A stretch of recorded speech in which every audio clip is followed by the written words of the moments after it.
Colosio baja del templete y rodeado de su equipo de seguridad empieza a caminar lentamente hacia la camioneta para salir de ahí. Para ese momento hay todavía más personas que cuando llegaron y las cosas comienzan a salirse de control. No pueden más que empujar poco a poco entre el tumulto sofocante. Colosio sigue abriéndose paso como puede. Está cerca de la salida, pero la muerte está más cerca. De un momento a otro, el cañón de un revólver Taurus calibre 38 reposa en su sien derecha y dispara. Se presentaba como el político que cambiaría todo, que terminaría con la corrupción y levantaría a todos los Méxicos. Pero dicen por ahí que una decisión le terminó costando la vida. Un discurso en el que se separaba de su propio partido y lo hacía ver mal, lo que aparentemente chocó con los intereses de hombres muy poderosos. La versión oficial cuenta que el tirador fue un lobo solitario, pero por las inconsistencias en la historia, la gente terminó creyendo que todo se trató de un plan de las altas esferas. En este video trataremos de responder a la pregunta: ¿quién acabó con Colosio? Y más importante aún, ¿realmente hubiera podido cambiar el país como muchos creíamos?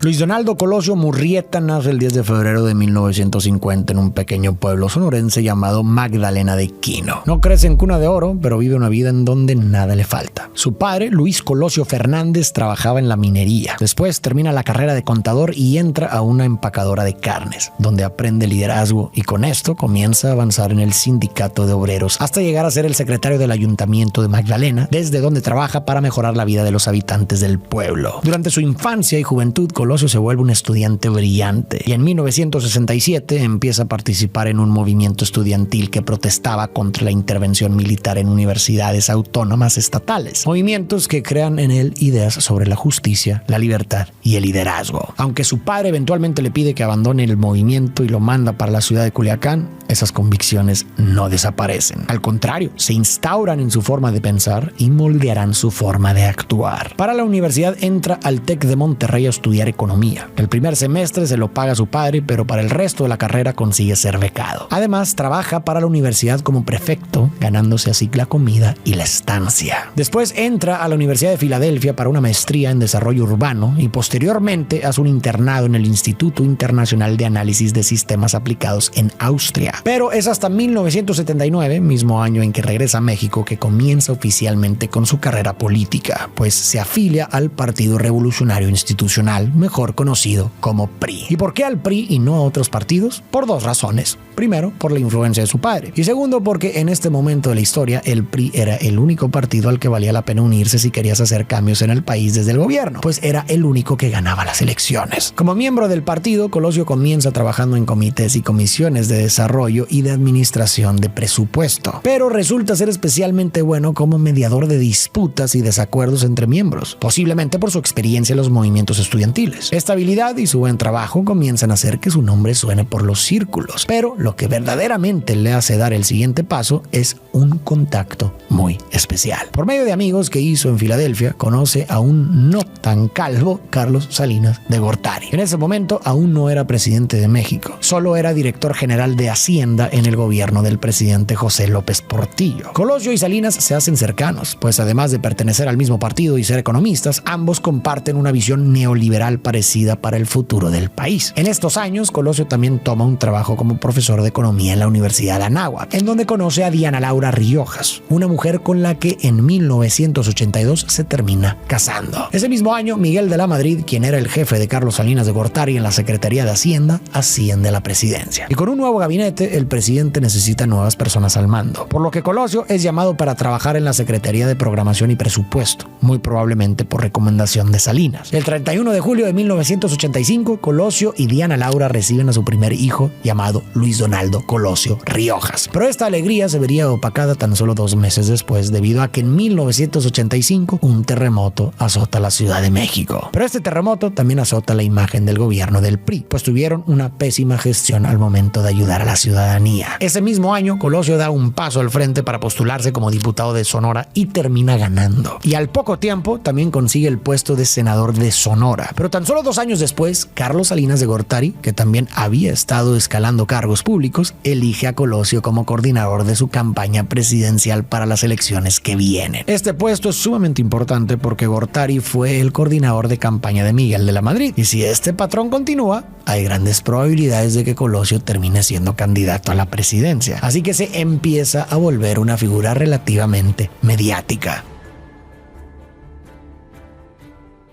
Después de algunos meses haciendo campañas, llega el día de las elecciones para ver si Carlos Salinas sube a la presidencia. Pero surge un problema. Hasta ese momento de la historia de México, el PRI siempre había ganado con facilidad las elecciones. Desde que México adoptó un sistema electoral formal hasta este punto de la historia, que es alrededor de 1988, el PRI jamás había perdido una elección presidencial. Pero esta racha se estaba viendo amenazada por años de negligencias, la mala gestión del temblor y otros asuntos nacionales, por lo que ni Gortari ni el PRI estaban seguros de lograr la victoria. La oposición de Carlos Salinas de Gortari en las elecciones de 1988 son Manuel Cloutier por el Partido Acción Nacional, o PAN, y Cuauhtémoc Cárdenas por el Frente Democrático Nacional, el predecesor del PRD. El 6 de junio, la gente sale a votar con la esperanza de que las cosas cambien, y esta unión rinde sus frutos, pues cuando llega el momento de contar los votos, las cosas se ven bastante reñidas. La expectativa de la gente y de la oposición es grande, pues sienten que en estas elecciones finalmente han logrado lo impensable. Pero a mitad del conteo,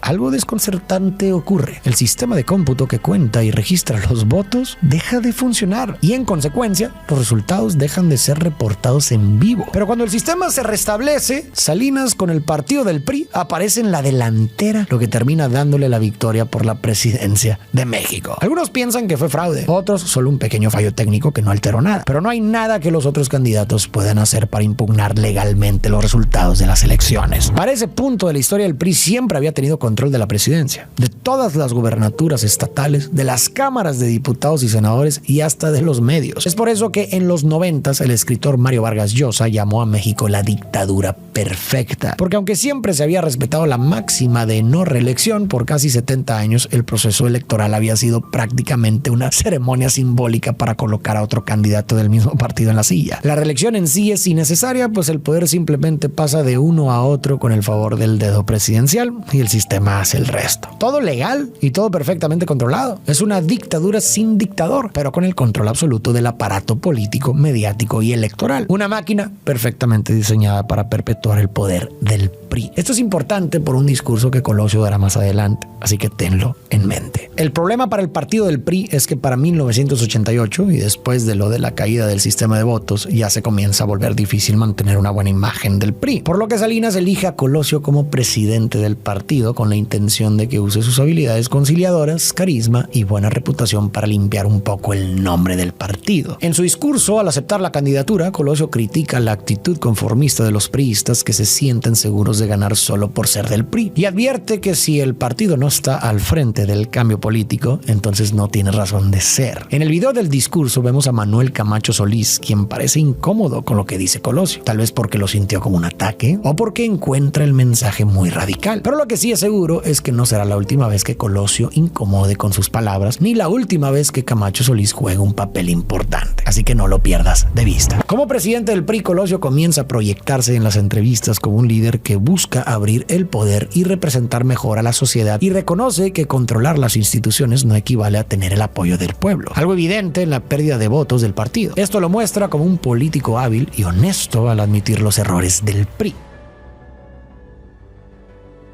Otra de las misiones de Colosio, al ser presidente del PRI, era garantizar victorias en todos los niveles para mantener la mayoría del partido. Sin embargo, en 1989, el PRI pierde Baja California frente al PAN, marcando la primera vez que otro partido gana una gobernatura en México. Un hecho histórico y un duro golpe que Colosio tuvo que enfrentar. Sin embargo, una enorme tragedia llega a su vida el siguiente año. En marzo de 1990, Diana Laura, su esposa, es diagnosticada con un peligroso cáncer pancreático.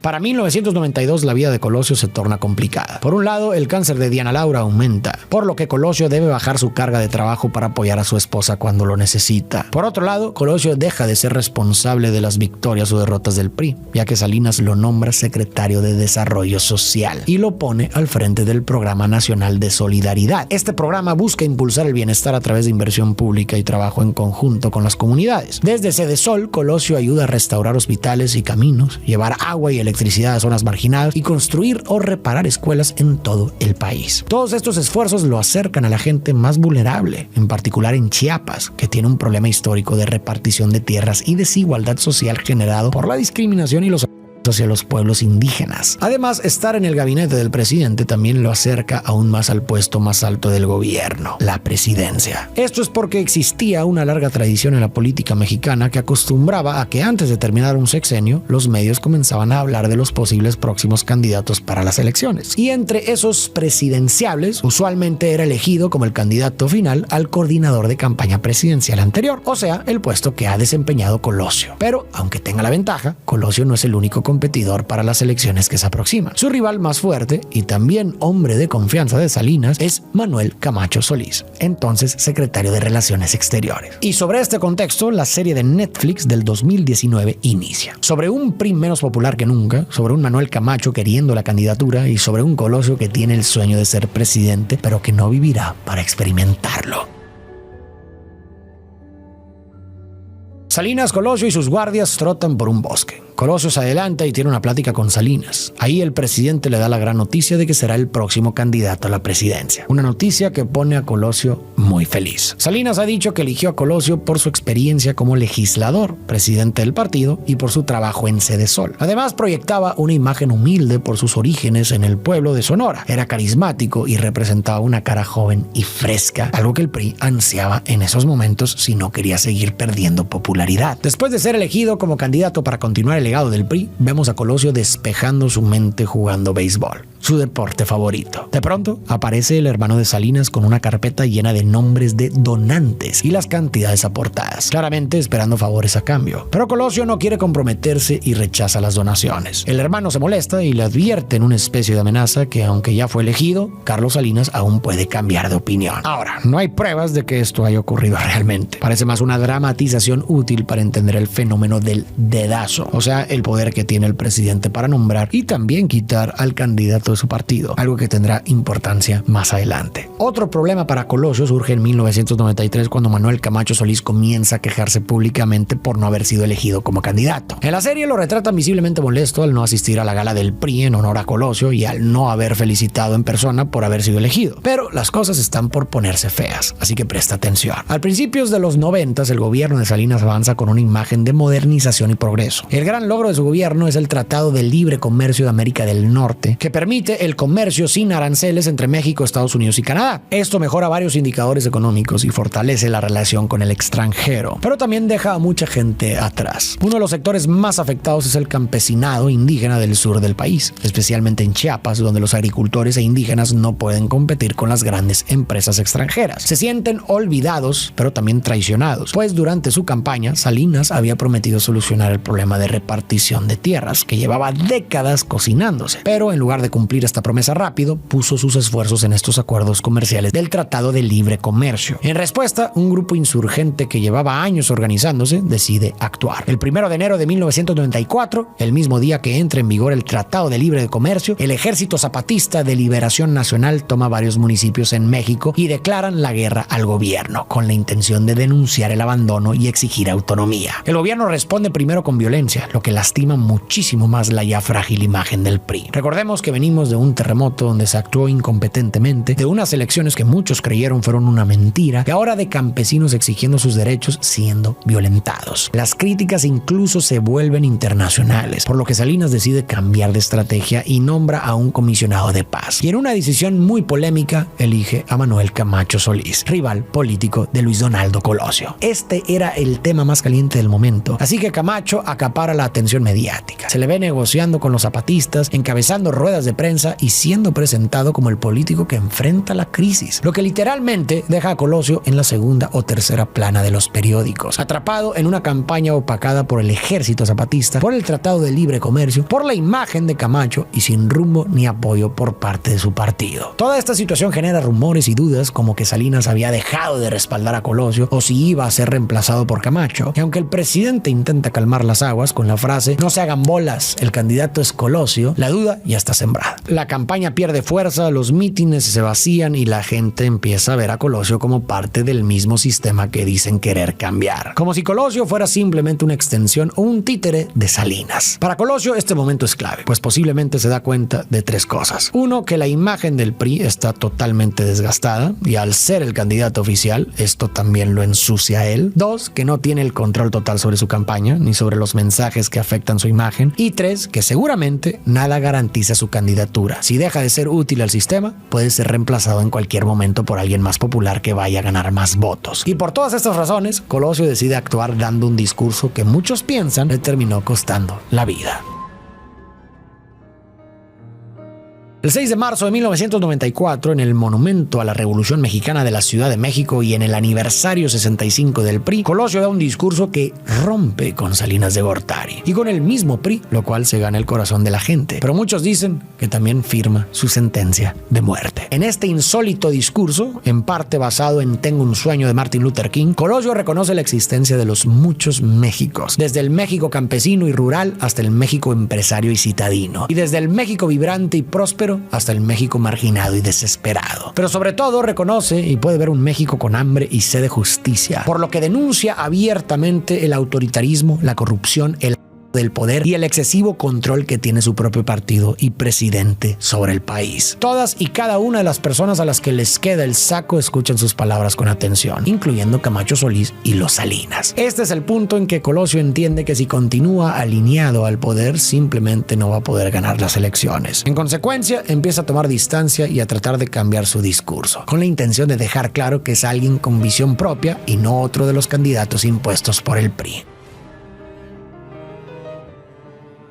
Al día siguiente vemos en la serie que Colosio vuelve a ejercitarse con Salinas y hablan del discurso. El presidente entiende que el distanciamiento fue una jugada inteligente. No lo toma personal y sabe que Colosio está marcando territorio. Pero Salinas también le recuerda que lo que acaba de hacer le ha ganado la desconfianza de muchos miembros del partido que necesitará si gana las elecciones. Y ahora se ha quedado solo. E incluso puede ser que con algunos enemigos.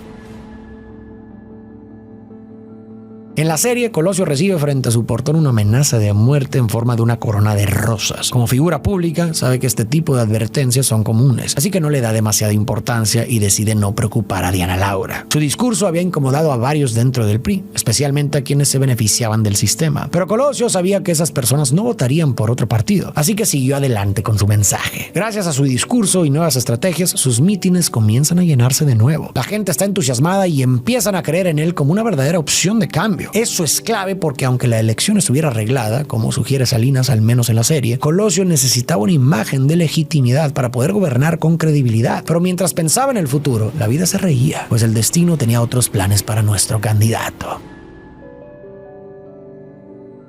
Como parte de su gira de campaña, Colosio tiene programada una visita a Tijuana, en un barrio de bajos recursos llamado Lomas Taurinas. Este mitin es con mucha cercanía a la gente, pues Colosio decidió llevar una campaña presidencial lo más cerca de la gente posible, con la intención de que se vea cómo Colosio confía en el pueblo y cómo el pueblo confía en él. Además, Lomas Taurinas tiene una gran cantidad de votantes priistas que apoyan al partido y sus candidatos, lo que hace que Colosio se sienta confiado de mantener el nivel de seguridad al mínimo. El principal encargado de la seguridad de Colosio es el coronel Domiro García del Estado Mayor Presidencial o EMP, quien es el que da la orden de reducir bastante las medidas de seguridad que se tomarán durante el mitin. Prácticamente solo contrata a un par de grupos civiles de seguridad afiliados al PRI llamados Tucán y Omega, compuestos principalmente por ex policías priistas.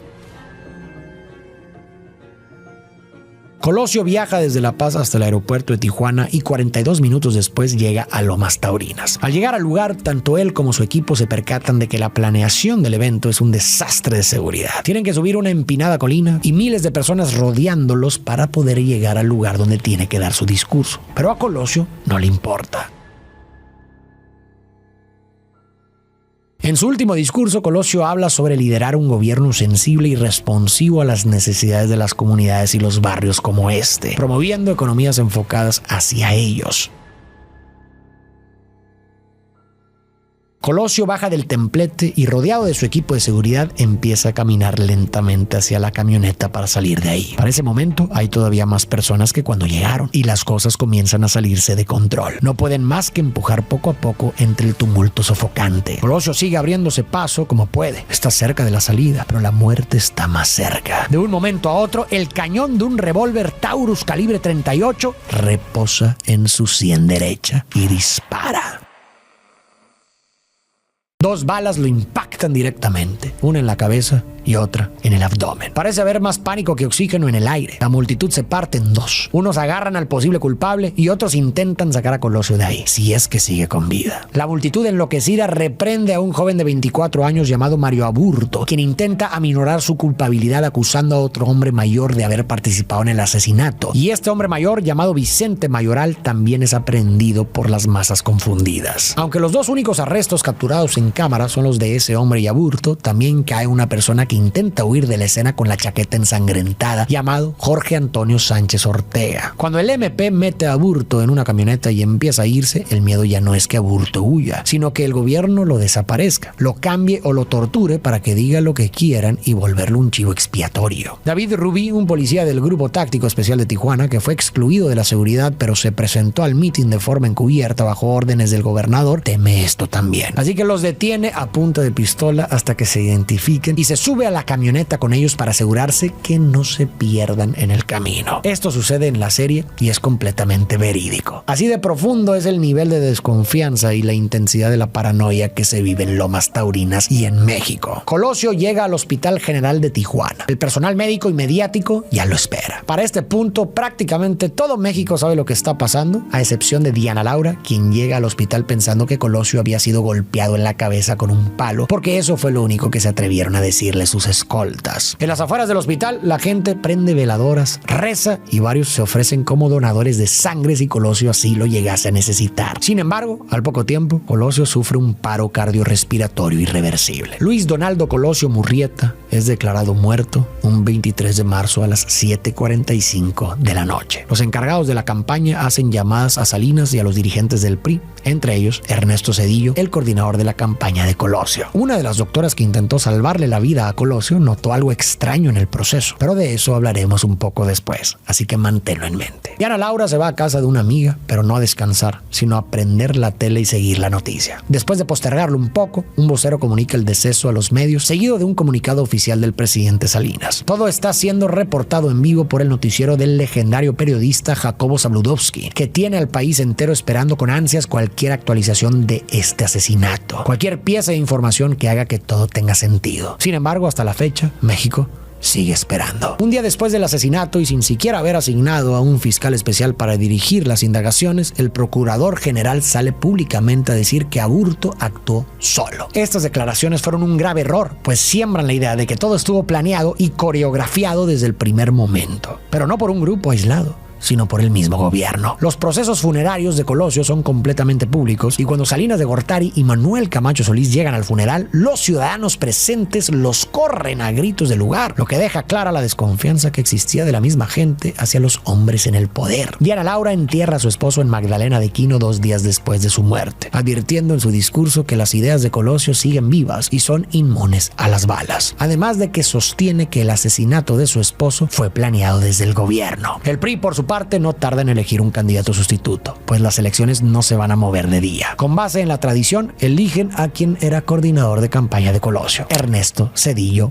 Ponce de León, quien es ahora conocido como el último presidente del reinado del PRI. Las declaraciones del procurador no pueden ser tomadas como una verdad jurídica, así que las investigaciones oficialmente comienzan unos días después con la creación de una comisión especial encabezada por el jurista Miguel Montes García como fiscal del caso. Por su parte, Aburto es enviado al penal de máxima seguridad de Almoloya, junto con Vicente Mayoral, el hombre mayor a quien aprendieron, y su hijo Rodolfo. En un inicio, el fiscal Montes descarta la teoría del tirador solitario, sugiriendo que hubo una acción concertada para eliminar a Colosio, pero no sugiere que haya sido un segundo tirador, sino que personas del circuito cercano de Colosio, incluyendo el coronel Domiro, habrían ayudado a Aburto a llegar ahí, por lo que ordenan arrestos preventivos contra su equipo de seguridad. Sin embargo, poco después sale a la luz una libreta personal de Aburto que lo cambia todo. Este manuscrito es nombrado como el libro de actas y se trata de la libreta personal en donde Aburto plasmaba sus pensamientos, dibujos e intenciones de eliminar a Colosio. Pero hay algo más extraño aún en Aburto, y es que durante los interrogatorios ha estado haciendo recreaciones de los actos, en donde sus explicaciones siempre cambian y nunca tienen sentido. Según él, se presentó al mitin de Lomas Taurinas porque nunca había asistido a uno. Tenía curiosidad y llevaba su revólver solo para venderlo. En otros interrogatorios, Aburto niega todo. En ocasiones dice que sí fue, pero que solo disparó una vez, que fue un accidente causado por un tropiezo después de sacar el arma que le incomodaba en el pantalón, o que solo quería herirlo en el pie para castigarlo por tratar mal a la gente del mitin y así transmitir su filosofía pacifista. Por declaraciones como estas, los expertos lo clasifican como mitómano y megalómano. Esto hace que Montes dé marcha atrás a su conclusión para concluir que efectivamente se trató de un tirador solitario y posteriormente libera al resto de acusados. A Mario Aburto Martínez se le dicta una sentencia de 45 años de prisión por el homicidio calificado de Luis Donaldo Colosio Murrieta y por portación de arma de fuego sin licencia. Hay múltiples razones para sospechar que el asesinato de Colosio pudo haber protegido intereses oscuros. Sus promesas de reformar al PRI, combatir la corrupción y la impunidad y su posible desacuerdo con las reformas económicas y el Telecán podían incomodar tanto a políticos como a grupos criminales. Además, la investigación dejó vacíos que alimentan la desconfianza pública hacia la versión oficial. Así que hablaremos de algunos de los que dan pie a que el público dude de la veracidad de la versión oficial de los hechos. La primera teoría es la de los 3 Aburtos. Desde el inicio circuló el rumor de que el Mario Aburto visto en Lomas Taurinas, el fotografiado en la Procuraduría y el que llegó al penal de máxima seguridad eran 3 personas diferentes. Esto debido a que en cada una de las fotos se veía diferente. Sin embargo, esta teoría es fácil de descartar. Se trata del mismo Aburto en momentos diferentes, tras recibir una golpiza,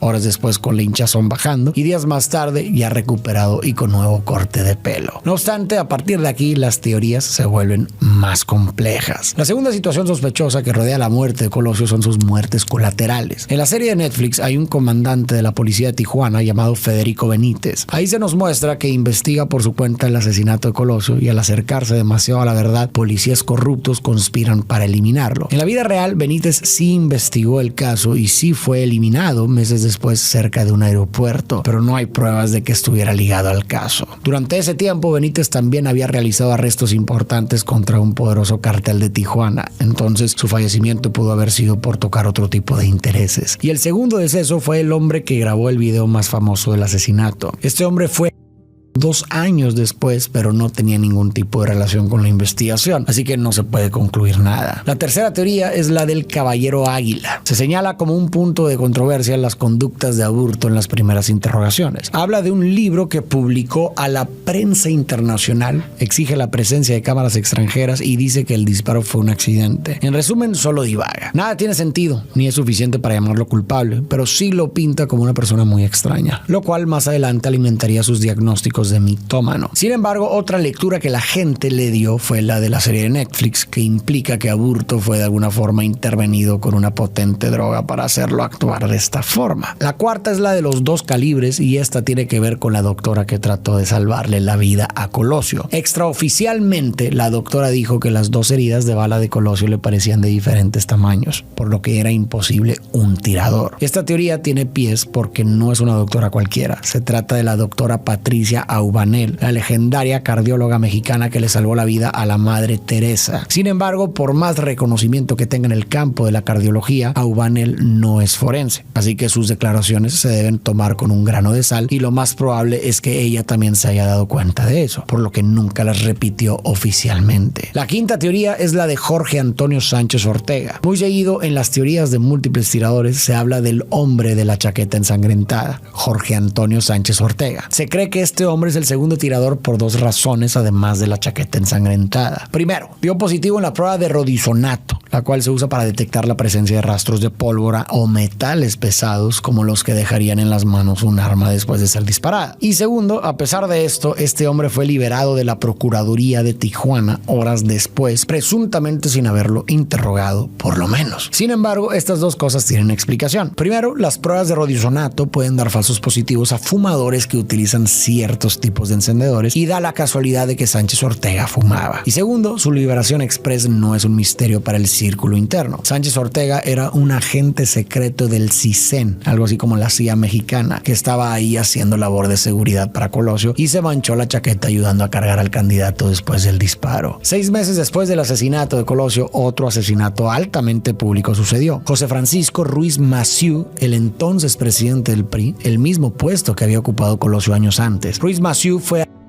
en las afueras de un hotel en la Ciudad de México, también por un asesino solitario. La diferencia es que este asesino inmediatamente confesó todo. Dijo que altos mandos del partido lo habían contratado para llevar a cabo la ejecución y el exdiputado que nombró está desaparecido desde entonces, por lo que se asume que está muerto o prófugo de la ley. La teoría indica que tal vez se hizo una especie de limpieza, por decirlo de alguna forma, de las fichas dentro del partido que no querían obedecer a los intereses de la mayoría. Y Colosio fue una de esas piezas, pues para algunos, en su discurso frente al monumento a la revolución, dio a entender que ya no serviría a los intereses de los que habían gobernado por décadas este país. Pero recordemos que estas son algunas teorías no comprobadas. Aún así, me gustaría leerte en comentarios para saber de qué lado de la historia está la mayoría. Ya con todo este contexto podemos responder la pregunta: ¿por qué esta historia sigue resonando con muchos hasta hoy? Y más importante, ¿realmente Colosio hubiera sido el cambio que este país necesitaba? La indignación que causó la muerte de Colosio tiene mucho que ver con el contexto de la época, donde había un creciente rechazo al PRI. Había acusaciones de manipulación de votos, pérdida de candidaturas y protestas por la mala gestión en asuntos nacionales. O sea, muestras de hartazgo de la población hacia su gobierno. Y es justo en ese momento donde surge Colosio, un hombre que representaba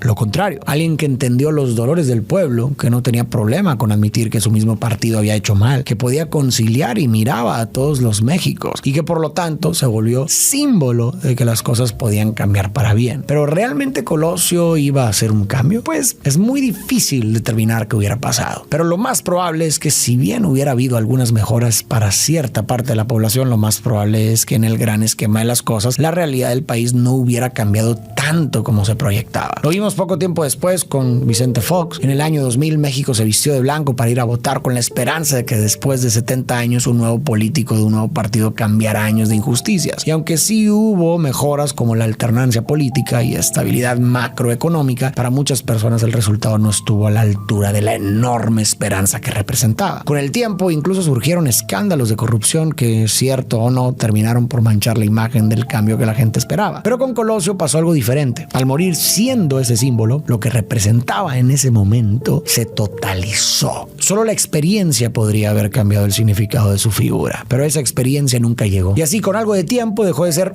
Colosio para convertirse en una especie de figura mitológica mesiánica. Y eso a mí me parece que es un síntoma de la realidad que vivimos. Magnificar a Colosio hasta convertirlo en ese mito es una respuesta a un México con hambre y sed de justicia del que él habló. Un país agraviado por la distorsión de la ley a manos de quienes deberían servirla. De mujeres y hombres afligidos por las autoridades o la arrogancia del gobierno. Y como esas condiciones siguen prácticamente iguales, el mito ha persistido hasta hoy. Colosio se volvió un tótem al que se regresa cada vez que la insatisfacción crece. Y cuando esto pasa, volveremos a mirar ese mito esperando que lo encarne una nueva persona. En las sociedades suele existir la fantasía de que llegará una figura capaz de arreglarlo todo. Es un mito que se repite una y otra vez en la historia, en los líderes y en las religiones. El mismo Jesús es uno de esos ejemplos. Es un deseo con raíces muy infantiles, parecido a cuando de niños esperábamos que papá llegara a resolverlo todo. Y está bien, esa idea reconforta creer que en algún momento alguien más vendrá a solucionar nuestros problemas, pero quizás sea momento de dejar de depender de figuras mesiánicas. En primer lugar, porque si son personas malintencionadas, puede ser peligroso depositarles toda nuestra fe. Y en segundo lugar, no existe la garantía de que una figura que solucione todo llegue, o que si llega, no termine decepcionándonos. Tal vez el verdadero espíritu de Colosio lo podamos encarnar como un colectivo, que no esperemos a que una persona llegue para cambiar las cosas, sino que todos juntos seamos ese cambio.